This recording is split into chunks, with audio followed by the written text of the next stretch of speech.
Hello, everybody. This is Gerald Salenti, and it's Wednesday, November 30th, 2022. And again, we are so very privileged to have with us a man of men, real spirit of America, someone who knows the Constitution, the Bill of Rights, and what our rights are and how we've lost them. And he does everything he can to bring them back and restore the freedom that has been stolen from us. Judge, thanks for being with us. Pleasure to be with you, my dear friend. Today is the Feast of St. Andrew. It's not me. It's one of the apostles. I just had to throw that out there. Well, yeah, in talking about the Feast of St. Andrew, religions are dead. You didn't know that. The new religions now are government. That's right. And here's the cover of the Trends Journal. There it is. Politics is the new religion. Yes. If you don't believe in what I believe, you should go to hell. How dare you not believe the crap that I swallow from the God that I look up to? I bow down to Biden. I look up to Trump. I love Zelensky. How dare you not believe in what I believe? Amen and amen.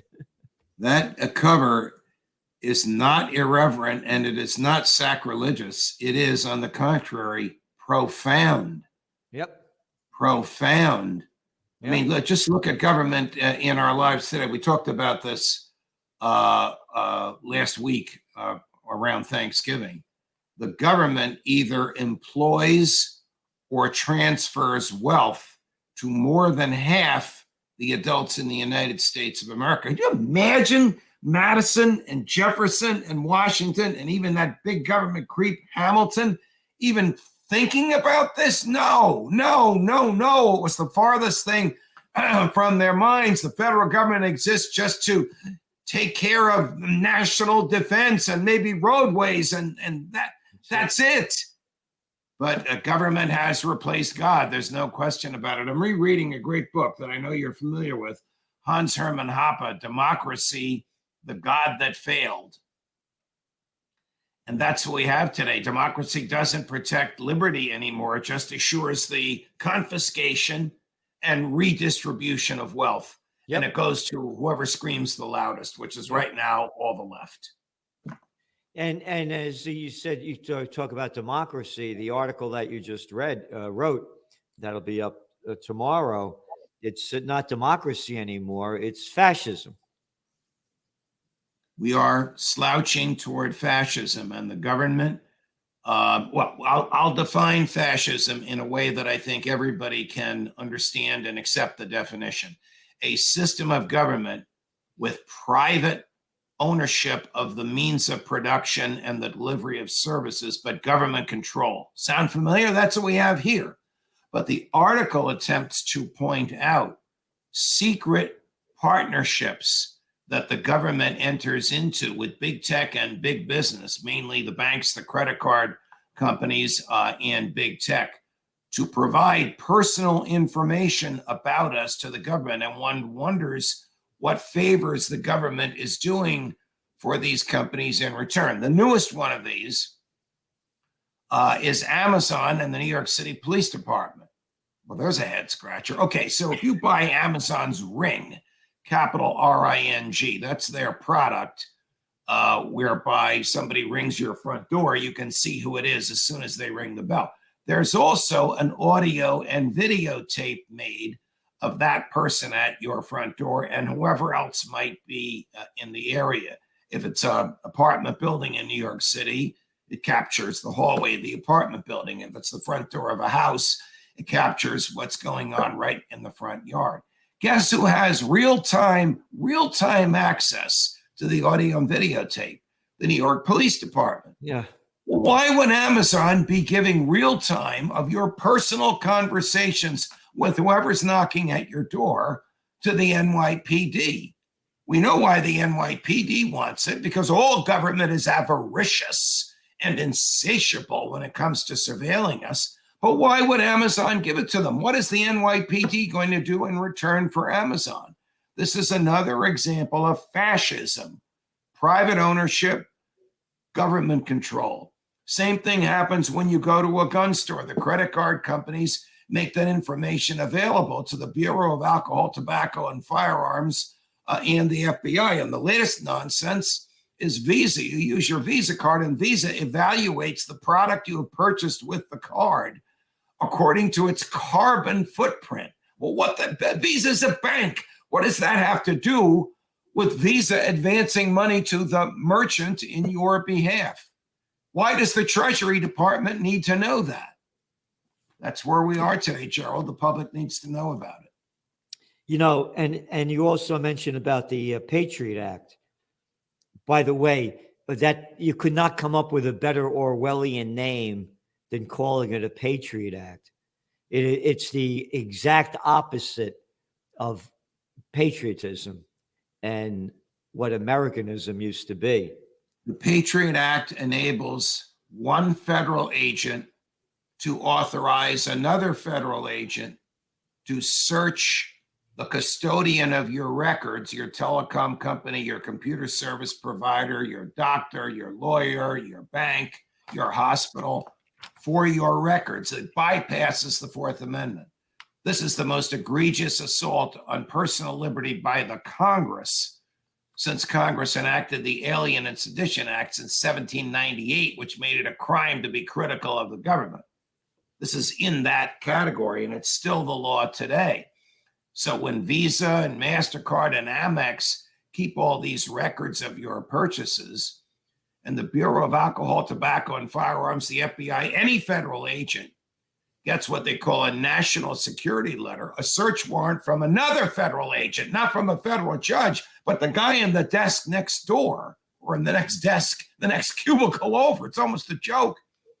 And then they serve this national security letter on the custodian of those records. They get the records right away. Before the Patriot Act, if the feds wanted your banking records, your bank told you, and you had 10 days in which to challenge that subpoena. It was a subpoena then, before a federal judge. Now, even though the First Amendment protects the freedom of speech, it's a crime for the bank or the credit card company or big tech, whoever it is, to tell you that the feds have come calling. That's what the Patriot Act has done. Thank you, George W. Bush, for the Patriot Act of 2001, which cut holes in the Fourth Amendment to the Constitution. Again, a little arrogant daddy's boy born on third base and thought he had a home run, a little nothing of a clown. The president of the United States, one after another. It's a freak show in front of our eyes. And Yes. Going back to, you talk about the FBI, Homeland Security, on and on and on. Tell me what they've done. Tell me the great accomplishments that have made the news that any of these agencies have done, and the trillions of dollars of our money that they've stolen from us to give to the gang.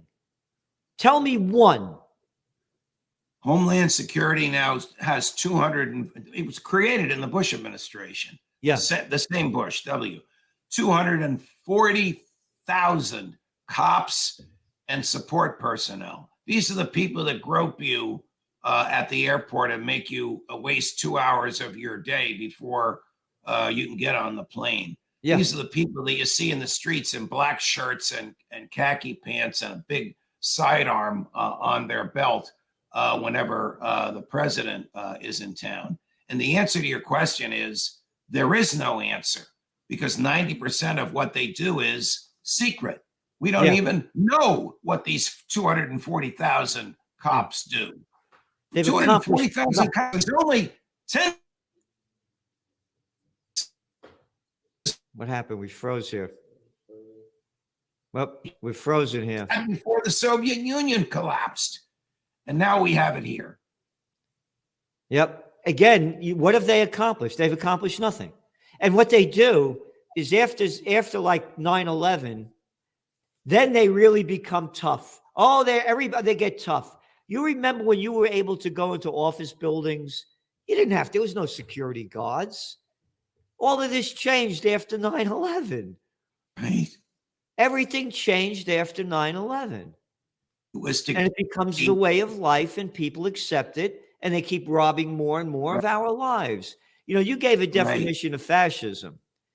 There's also another one by a paisano of ours that we're not too fond of, Benito Mussolini. And he calls fascism a merger of state and corporate powers. Yes. And there's Yeah. a prime example of it that just came down, again, with a name of an act that has nothing to do with the reality of it, like the Patriot Act robs us of our patriotism and national security in the sense of being a free American. The what is it called? The Inflation Reduction Act. Oh, the Inflation Reduction Act is like putting out fire with gasoline. They think that they can borrow and spend their way out of inflation. That's why we have inflation, when the government borrows and spends too much money chasing too few goods. The Federal Reserve is a joke. They'd rather put people out of business by raising interest rates. Interest rates should float naturally in accordance with supply and demand. Interest rates is the rent you pay for money, just like the rent you pay for an apartment or a piece of equipment. It should be a function of supply and demand, not central planning, not borrowing and spending. Yeah, well, again, They don't know that. They just make things worse. They pander to their left-wing groups right before the midterm elections. We just spent another $1 trillion to make you happy and secure. Baloney. It's going to raise prices 6 months down the road once that money gets into the money supply. Yeah, and again, and this Inflation Reduction Act by Biden, what they're doing is they're giving big tech companies all our money to make things here rather than in China, and giving them even to foreign, and they're all big companies that are coming here from Germany, from Italy, from all over, coming to America to make chips here and high-tech equipment here. We're giving them money to come over here to make things. That's fascism, the merger of state and corporate powers. And number two, how did all this happen, Biden? Oh, you remember NAFTA, when you took the jobs out of America and brought them to cheap labor, Mexico? Oh, and how about bringing China, Biden, that you and Clinton supported to bring China into the World Trade Organization? And all the companies in America that were making things here went over there to get their cheap labor, and particularly big tech and high tech. Right. And now you're taking our money, giving it to the big corporations to make things here, and you're calling that an Inflation Reduction Act? It's fascism. And the same thing with, hey, I'm a big company. I'm going to build a building and I'm going to create jobs. Give me a tax break. Who the hell are you to get a tax break? Right. Well, that's where we are. According to Mussolini, the merger of state and corporate powers. The corporations own this country. There's an even darker side of fascism, which is drawn toward racism and towards war and the glorification of the military. Our mutual friend, Scott Ritter, who, by the way, is on with me today on Judging Freedom at 2:30 this afternoon Eastern, argues that we are giving military aid to the Ukrainians not from our surplus, but from our substance. So that causes more orders for supplies from Raytheon. So Raytheon is saying, wait a minute, you want 150 F-150 jets? We just sold you 153 years ago. Yeah, but they were just destroyed by the Russians outside of Kherson in Ukraine. Oh, okay, we'll make another 150 for you. They're only 30 or 40 million a jet. That's what's happening. And the American public needs to know that. Well, God forbid the American military, which is already too big, too fat, too bloated, too expensive, but God forbid we need it for a real national security purpose. We haven't had one since 1776, but let's say we need one for a real national security purpose. Their equipment's gone. It's in a field in Ukraine. But again, it's the military industrial complex that Dwight D. Eisenhower warned us about that's taken over the country. And Yes. in this week's Trends Journal, you want to read the article, Arms Makers Increase Output Amid War. That was an article in the Wall Street Journal about all the money, and we put it together, about all the money that the arms dealers are making by supporting this Ukraine, by the America supporting the Ukraine war. The number, if they pass the next act that Biden's pushing through, will send over $115 billion of our money to Ukraine since February 24th of this year. So now the arms dealers, and who's the guy playing our national security director? Not national security director of Secretary of Defense, who just came over from the board of Raytheon. Come on. Yeah. Board of directors of Raytheon. It's not a revolving door. Again, it's fascism. It's the merger of state and corporate powers right in front of our eyes. The public needs to know about this, but the public, half the public is either employed by government or receives wealth transfers from government. They don't want to change this system. No. But they need to know how dangerous it is. They don't care. Democracy no longer guarantees freedom. The only thing it guarantees is the confiscation and redistribution of wealth. Yep. And in our case, it's a militarism added into the mix, because that's where so much of the wealth goes. The budget for the Pentagon, now $780 billion. That's more than the next 12 countries combined, which includes Russia and China. And then when you put the security agencies into it, it's well over $1 trillion. Correct. CIA, we don't know what the budget is, even though the Constitution says no money shall be spent except that which is recorded in a public journal. And all the other 16 federal spy agencies, we don't know what their budgets are either.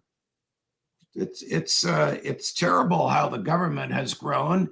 And you make this point, Gerald, the American public is accustomed to it.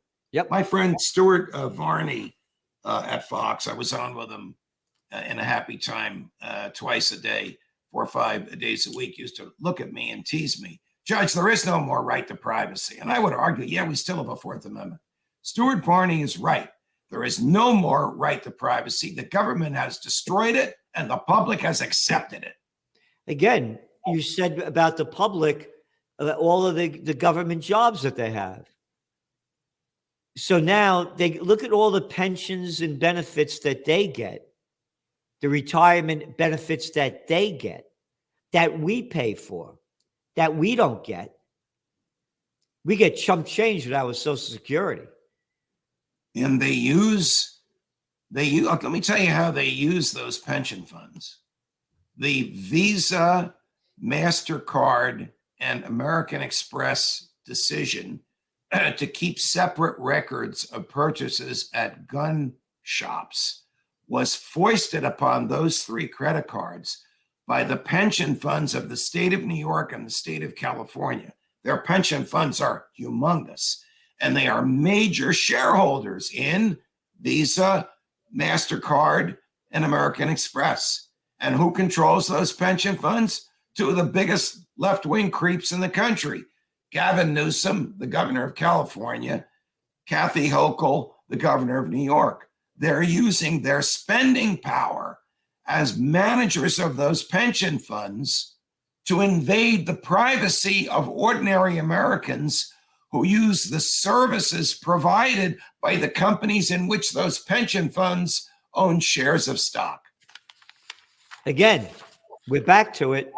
Fascism, the merger of state and corporate powers. Yes.